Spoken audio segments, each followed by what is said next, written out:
કોણ કહે છે કે સમાજમાં પ્રતિષ્ઠિત કુટુંબોમાં અશ્લીલ ઘટનાઓ નથી બનતી? બોપલના પ્રમુખની પુત્રવધુએ શરમ મૂકીને સસરાની પાપલીલાને સમાજ સમક્ષ છતી કરી છે.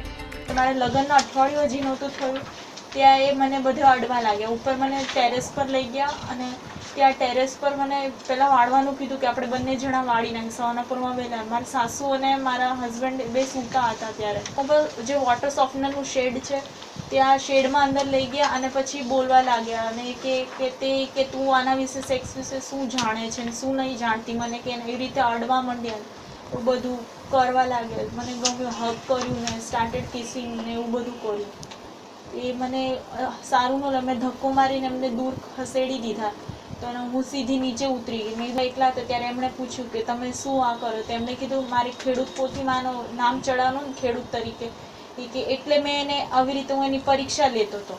પોલીસ કંઈ સાથ નહીં દેતી ને એવું લાગે છે કે બધું પોલિટિક્સ રમાઈ રહ્યું છે, મને એવું લાગે છે.